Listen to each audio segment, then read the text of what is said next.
Well, here we are again. Today we're going to be talking about lighting. Now, we spoke yesterday in a live video and we looked at how to get this blurry background, and we've looked at the camera and the lens, all these different things. And today we're looking at lighting, and these are the small little LED lights that I use. And what I've tried to do here is to get us set up. Look at that. Way! This is showing you my screen. It's a little bit untidy in here. I'm being a bit transparent with that, but there you go. We're going to come back to that in a minute, and I'm going to show you just how these lights work. But for now, let me talk to you. So what I'm not suggesting when we're talking about lighting is working in a studio. Now, I've done studio photography. I've been a photographer for 15 years.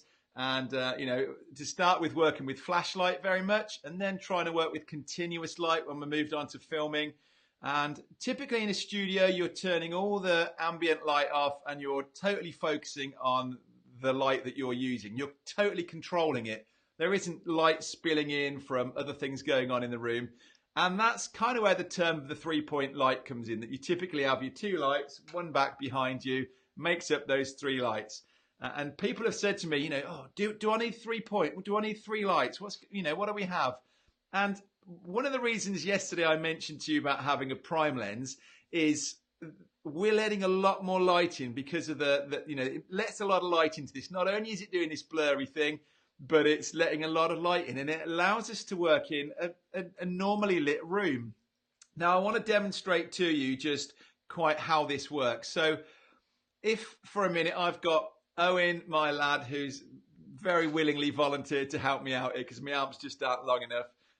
Owen, if you wouldn't mind just switching off around there. These are these spotlights going off. So that gives you an idea of what this room is like. So the background there is being nicely lit as it is. And really what I want to do is get a couple of lights to just come in and light me up. So hey, pay him extra for that. So, as you can see, I'm not trying to light a big studio, and you don't need to either. And we can flick it the other way. Owen, let's lose the actual lights in the room, and so you can see that's all of these lights are doing. They really are just lighting up my face and close into me. They're doing nothing really on that back wall, and I'm not expecting that of them. So we'll have those lights back up and we'll carry on. Didn't he do well? Someone gave me a heart for it anyway. So brilliant. So just I wanted to put that into context. We're not talking, don't get these lights, a couple of these, and go, well, hang on a minute, because I've got this great big room and it hasn't got any brighter. That's not going to happen. And actually what you're doing, if you need to be lighting up a bigger space, is where I've got these lights here in front of me, they are, can you see on that picture there? Look, they're just out of reach of me. So they're lighting me up. And if I suddenly try to turn up the power on these and, and expect them to reach all the way back there, I'm going to be so bright and blown out that's it's just not going to work. So I'm not asking that of them, and I just need to spell that out to you. Please don't go getting these lights and going, wow, they're not lighting up my room. No, they're not going to. We're using ambient light. And now if you look at the main players, Amy Porterfield is a classic, Marie Forleo, guys like these are doing they've come out of a studio. They're not really sitting in this small, plain white background. They tend to be in their home. They're doing these lovely, chilled, relaxed videos where they're sitting in their, in a nice, comfy chair. And that's what I'm trying to recreate. Now, I know I'm sitting in a studio in here, but I've deliberately tried to soften this background, put something, my fake brick wall, normally my plant sitting off to the side of me. That's the kind of effect we want. And because we're doing that and we're in a normally lit room, there's a lot of light here anyway. So all I'm really focusing on, and when I'm talking to you about getting lights, we're just talking about something to light my face. Okay? So we've had a little demo of that, and as you can see here then, so they are nice and compact. These are the lights. Now, I've stuck battery packs on the back of these, and they don't by default come with battery packs. They would run off mains, but it's just easier for me sitting here and working with this. And what you get is a whole bank of LEDs on there. What it does on this light that I'm recommending is you've got two different rows going, and one gives a very white light and one gives a warm light. Now, the reason that these are the lights that I've got loads of different lighting sets up in my attic, and I've tried them and I haven't been happy with them. And one of the main reasons why is because we're using ambient light. Now, this doesn't apply if we're in a studio and we've blanked all the rest of the light out and we're just working on our three lights. It doesn't matter what color they are. But as soon as I bring it into a space like this, and I've got spotlights in the ceiling in this scenario, fluorescent light over at the front there, or you might have like a nice little table lamp sitting there, we've got to match in and balance into the light that's already in the room. So we're taking advantage of this ambient light, like I've already said, and we're matching to it. And you can't do that if there's no flexibility in your lights. So the beauty of these ones is they are color temperature balanced, or we can balance and adjust the color temperature of them. So I've got a strip of a very white, bright light, and that would be very similar to the fluorescent lights that I've got, or to daylight in the middle of the day. I mean, I don't know if you ever picked up on this, all the different colouring and the lights that there is in your lighting. I'm just thinking I'm going to pull up on here the, bear with me a second, let's have a look at the,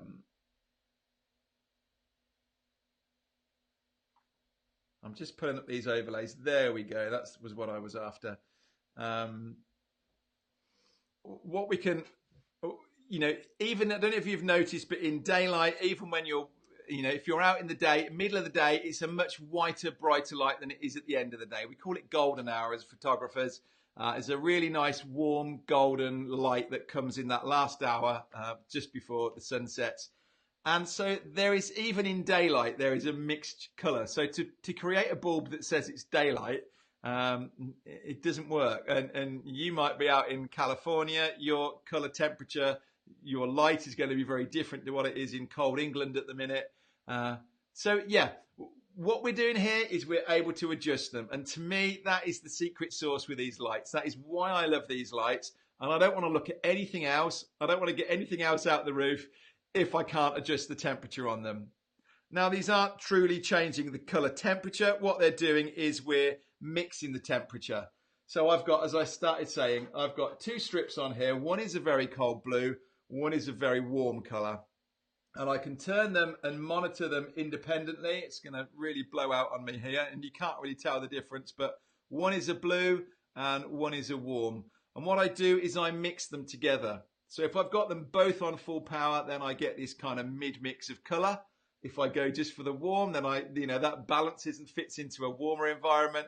Or if I'm really trying to fit in with fluorescence, I stick with the cold blue. And I can just mix the two together. As you can see on the back of here, I've got two dials. One's for the yellow, one's for the white, and I mix them in.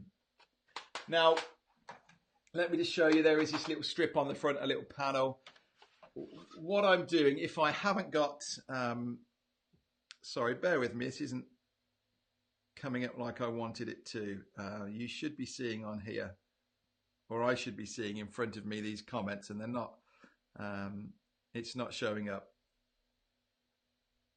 It's the kind of stuff we have when we're going live, right? Pre-recorded is so much easier. See, yeah, I can see there's comments on here and I haven't been picking up on them, so sorry for that. Glenn, hi, nice to see you. Sylvia, great to have you here. Let me jump back into this. Sorry, I got distracted then because I was just conscious that I wasn't actually picking up on people's comments, and I really wanted to be able to chat with you if you're asking. This is interactive. This is why I'm doing it live, and I want to be able to really go through this with you.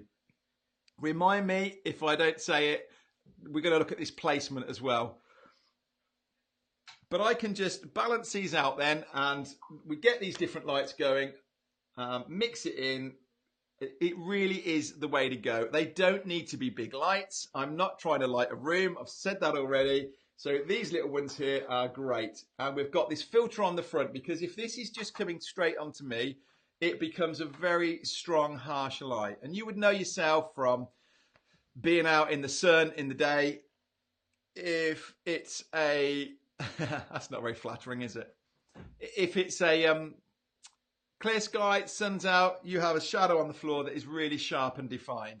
If a cloud comes over, that either disappears altogether or it certainly gets blurry on the edges. And what we're trying to get is that blurry light, a soft light. We don't particularly want to see all the wrinkles and marks on our face.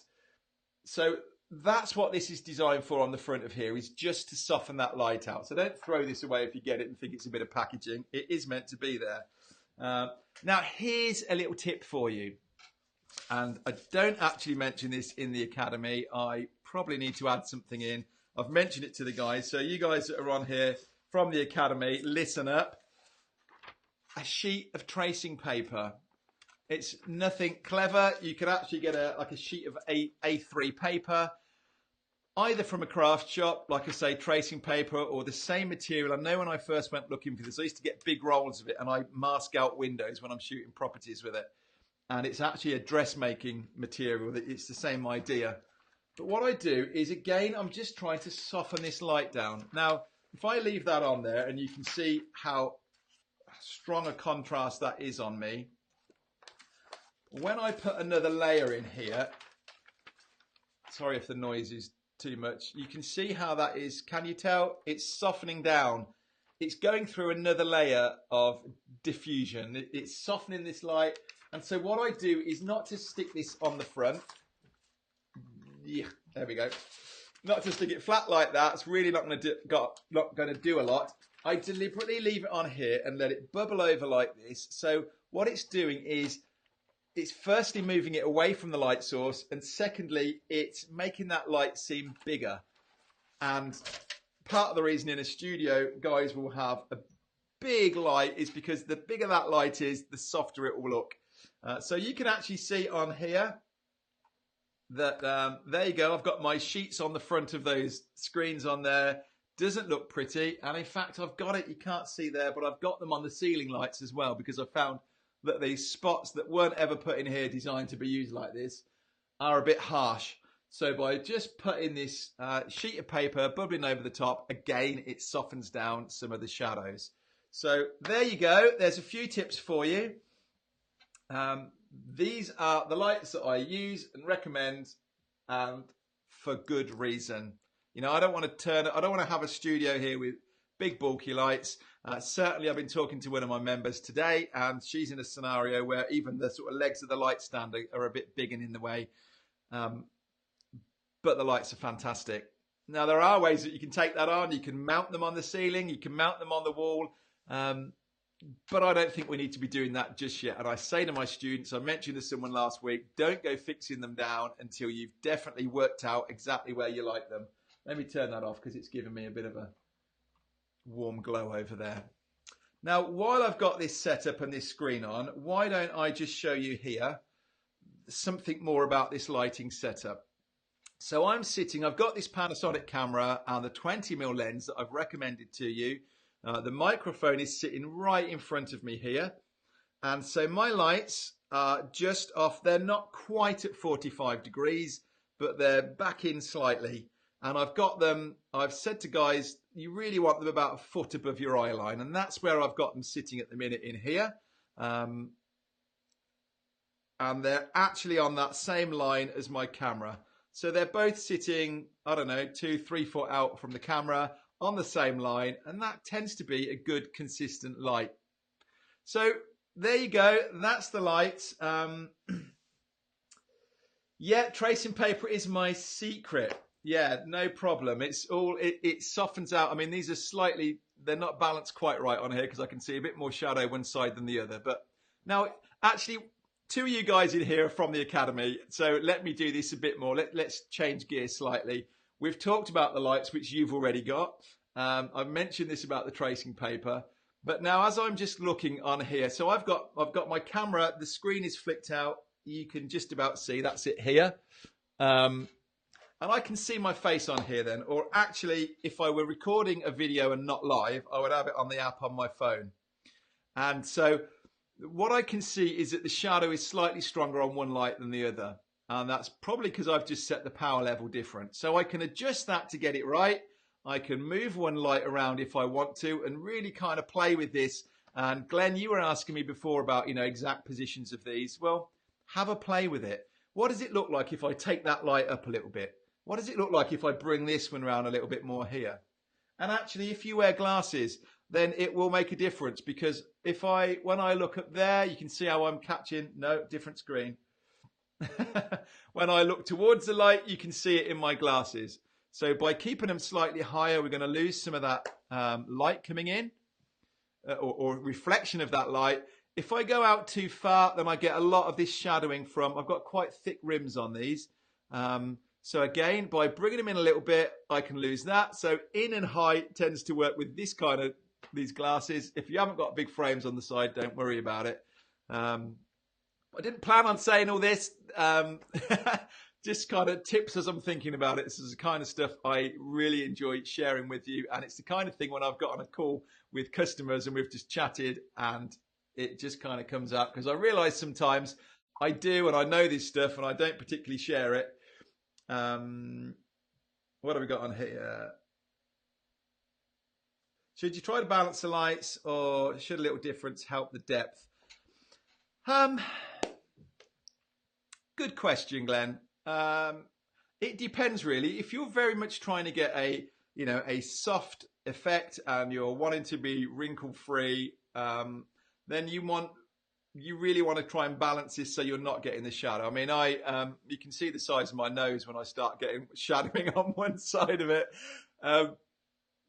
So yes, it's entirely up to you and the style you want to go for.